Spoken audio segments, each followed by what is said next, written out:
Ever have a plan and then completely trade the opposite of that plan, ruining your trading day thinking, what am I even doing? This might actually be a daily bias problem. Traders often get very overwhelmed by the movement and think that they have to jump into markets, right? Completely disregarding their plan, meaning that you don't even trust what you're analyzing, or you're so biased that you ignore any other information that may be coming in. So today what I'm going to be doing is breaking down what the daily bias is, a lot of the pitfalls that traders find themselves in, and how we can fix that on a day-to-day basis. So if you guys are excited about this video, we're going to dive into it right after this intro. And remember to hit that like button, that subscribe button, if you're not already subscribed, and I'll see you on the other side.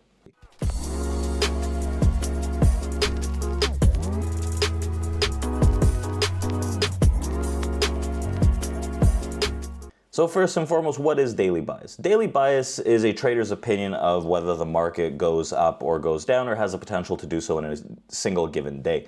A bullish or a bearish bias, right? Every day, a trader should go in with some kind of expectation to see what the market wants to do, right? This is conviction.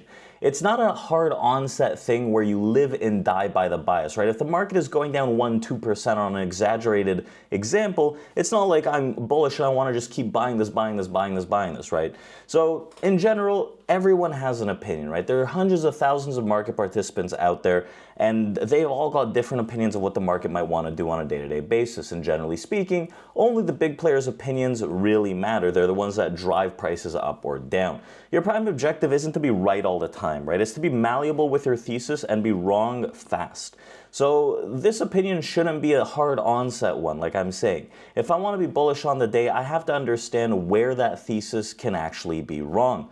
It should be something that traders formulate themselves based on their resources. Blindly following someone's daily bias on the internet isn't really going to get you to learn anything about the markets or how to trade properly if you don't have confidence in your understanding of what bias is. Right? If you struggle with decision making while you're trading, then you don't have confidence in your plan and you don't have a bias. So some of the common mistakes that traders generally find when trying to break down a daily bias and following along throughout the day are the following, right? Traders often associate narrative with daily bias, right? The narrative of the market is the story of how the market got to where it is and how it's moving realistically. Bias is an opinion that you have about the market and its direction. You need to understand the narrative before you can even create a bias. Many traders can think that the market is going up, right, which is bias, but why? If they lack the narrative, they'll never understand the reasoning for their trades and their direction, right? They're not really going to be that confident in the moves that they're taking, and good trades might seem like luck, bad trades might seem like bad luck. The second part, right, traders live and die by their bias. This is a massive mistake, whether it's their own or taken from somewhere else. The biggest issue that I think traders struggle with is that they're so affected by the opinions and the opinions of others in the markets that they think that it's only possible to move in that direction on that day, ignoring a lot of the information. This generally happens one of two ways. They're influenced by other forces that they think are all-knowing, right? Or they're influenced by the market movement altogether and live in the current moment rather than their plan and the analysis. For example, if I had a bias yesterday on the Nasdaq, on the S&P that I want to be bullish, right? Even if the markets do drop down, I'm expecting them to hold certain key areas, like some of these trades taken. Obviously, some were losses, but generally speaking, I was looking for that bullish momentum. That doesn't mean that I live and die by it because I do have an area where that's invalidated, right? You can see naturally the market's gone down a lot, right? Over 200 points on the Nasdaq from the open. Now, the idea here isn't just to buy every single pull back into this, but it's to buy at key areas that make sense. So yeah, okay, two of these got hit, I got slapped in the face, but generally speaking, if I still come into the key areas that I have, for example, down here 23,120, which is the bottom band of this auction, right, I'm still technically bullish until that area breaks. So it's not like I'm living and dying by it, but I understand where I'm clearly wrong and where I still have a chance. So traders also don't understand what goes into properly forming a daily bias. They might look at the first few moments of the day or the last few days and think, oh, downtrend, sell rallies. That's not really a bias, it's just recency bias. They're missing one step, context. Identification, without it, we're just flipping coins in the market at that point. And one of the final pitfalls is that traders don't know how to trade in agreement with their bias, right? This is maybe the hardest part. If a trader has the plan right and the ideas right, they generally go against it sometimes, right? So if the plan says I want to buy 23,120 on NASDAQ, right? Or I want to buy 23,240 on NASDAQ and they start selling. They don't have confidence in the bias, or they've missed the trade and now they think logically the move is lower. So this is a combination of emotion, noise, and getting sucked into movement in the market that influences this realistically. So when we talk about daily bias, right, these massive pitfalls are the main concerns of why traders don't necessarily succeed, right? It's planning to fail, and it's not having trust and confidence in what it is that you're doing. So when we dive into the daily bias prep, there are a few key things to understand. Understanding daily bias can shift everything. Its goal is to solve the 4 mistakes that we just spoke about that traders fall into, right? And it helps traders that struggle with second-guessing their entries, chasing trades after missing a move, and taking either side of the market and bleeding out, right? This is because there's no concrete understanding of the context in the market to create that daily bias. So here's how we're going to solve it, right? Our daily bias prep. Number one, we want to understand the narrative of the market over the last few days, right? We can do this using a composite profile. Whether we look at the NASDAQ futures or the S&P futures or any other futures that you're trading, it doesn't necessarily matter. So we want to create context. This is where we want to understand where the largest balances are, right? Where we have our composite profiles. Where has the last week's profile been created and how? Where is the larger balance profile created and how? So if I understand market context from a composite profile directive, right, I'm using a few basic tools. So I can use the large profile, which is the 400-day over here in gray. I can use the weekly profile. I can get a chart that has only weekly profiles in it. There's no right or wrong here. I'm just generally using the composite profile to get a good understanding. So I want to see, okay, where are the balances? We have a general large balance. We have 2 general large balances here on the screen. This is one of them, right, somewhere like this. And then the other one is somewhere like this that have recently formed. So if I'm looking at it from a just general composite profile perspective, I can see that we're moving into larger balances higher and higher, which is telling me, okay, generally I have somewhat of a bullish bias right now. The second part is I want to identify where we have some kind of excess moves around these large profiles, which dictate liquidity draws and heavy-handed market participants, which I'm going to be using a combination of the individual profiles with the larger profiles. So for instance, if I look at the whole picture on the screen here, and I'm trying to identify what's going on, right? We can see that we get this large move to the upside swing here, and we get a close into the heavier balance into the upside.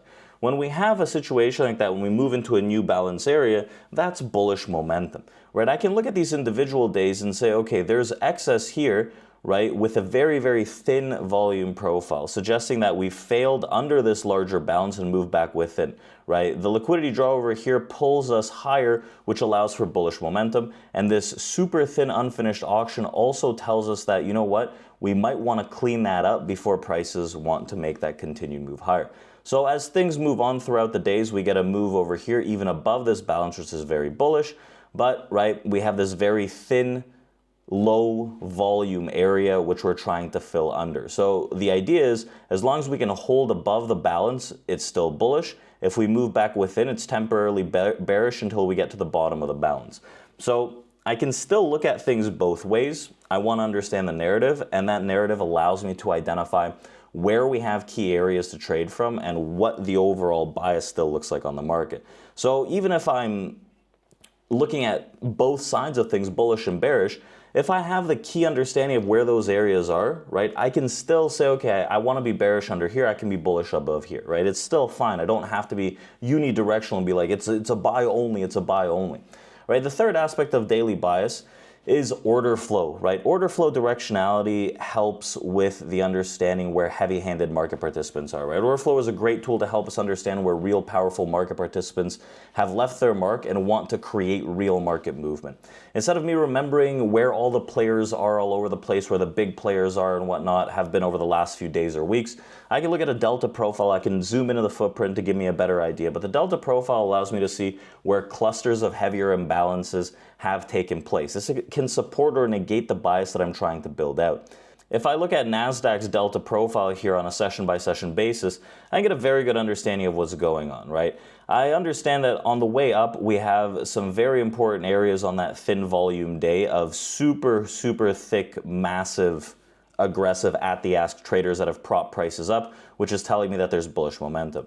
I can see over here some passive buyers in the clustering of the negative delta. So I understand, okay, realistically, if it comes into cohesion with a key area that I have these huge supports over here at the bottom of the larger balance based on order flow to help me push up. Now, naturally, I can look at this also from the other side of things where there's a lot of people trapped into the highs trying to push prices lower. So I can be immediately bearish under some of these auction areas, but I still want to remain on the bull side once we get into the areas where massive buyers have stepped in. So I can use this in combination with the profiles to create even a better thesis based on the order flow. Now, the final part is having invalidation. Now, we're not going to be 100% with our analysis. There's no way of knowing all the time, and generally we have a high degree of accuracy with our analysis, but trading that plan is a very different story. So we want to understand where things get shaken up and are no longer valid for our trades. This is where malleability and invalidation starts. Where does the bull go bear and the bear go bull? So if I have an understanding of the narrative and where the key auction areas are, I can easily define that. So for instance, if I look at this overall balance that we're trading around, yesterday pre-market we were about to close above it. So theoretically, I'd want to see prices sustain this top of this balance, right? If that fails, well, I technically have a bearish move until we get into some of the other areas which are down below. So I don't want to be bullish over here. I can be bearish all the way down here that I can flip bullish, right? It's very important to understand where those areas of invalidation are. And if I flip under here, honestly, the bear momentum still continues. Having a plan versus trading it are two very different things, as we mentioned. Now, there are a few key steps that I want to share with you that really help you try to push and follow your plan. This is the final piece of this puzzle. So our analysis could be great. We could be biased on one side or the other. Everything could make sense. But when it comes to actually trading it, what do we do from there? So how we can follow our plan. Number one, we can pre-commit to rules in writing. So for instance, having a set of rules is extremely important. Number one, I want to write out, for example, let's say on my screen here, I can look at the daily plan and say, you know what, bullish at this area, I want to buy XYZ. Bearish at whatever area, I want to sell XYZ, and these are the invalidations. I can have that pre-committed in writing on my screen so I'm looking at it all the time. I could also have a set of rules that determines the actual entry of the trade. What do I need to see to actually enter? Is it a piece of order flow, right? Do I have to be in a key auction area? Whatever the case may be. This is where I want to use my visual checklist, right? A yes checklist. So if I have a list for entries, and let's say the first thing is I need to be at a level, right? Or the first thing is contextually it has to make sense, I should say. So if I'm in a bearish momentum move under these auctions that I'm trying to buy, I can't really put myself to do that. So it's a no on that checklist. But if I'm in a bearish area and I'm looking to sell, right? Okay, great, the context lines up. Next thing, is it at a key auction area, key auction extreme based on a composite profile, right? If it is, okay, great, we can continue. Next part is after that, is there a heavy imbalance based on order flow on the footprint and delta clustering, right? For me, that's what I want to see. Okay, yes. Then I can look to actually enter the trade. Now, these things, they have to be done very quickly, and the more you practice them, the easier you can do them in your mind, but it does help to have some kind of visual construct on your screen to really aid you. You can use visual cues to stay aligned as well. I know some traders, right, they'll draw areas on their charts to say, okay, you know what, these are my key regions, right? I like to do that myself because it really helps me stay on side. Some traders go above and beyond and even have like red and green areas to really tell them, okay, I should be bullish or bearish from here. You want to also build out a micro routine before executing, right? A micro routine before executing can be something as simple as, okay, you have that yes checklist, for example. The next part is grade your execution, not your P&L. So P&L, obviously that's the goal, but you want to really understand how you're executing trades, because the goal here is to make something profitable. You have to make it consistent and repeatable, right? And then finally, limit your decisions during the session. Now, obviously there are many schools of thought in terms of different traders. You have scalpers, you have longer position traders, whatever the case is, but still, if I can limit my decisions during the session, meaning that everything is already decided for me except for the entry, that trigger point, then I'm doing myself a huge favor. And I can also limit the number of trades, especially in this summer seasonality. So daily bias is a huge factor that really either ruins traders or can really help them. And in a lot of the cases, it works against traders because of many internal and external factors. So we've gone through the biggest pitfalls, we've gone through some solutions, and my step-by-step process on how we can actually use the daily bias, right? So for instance, let's go through an example right now.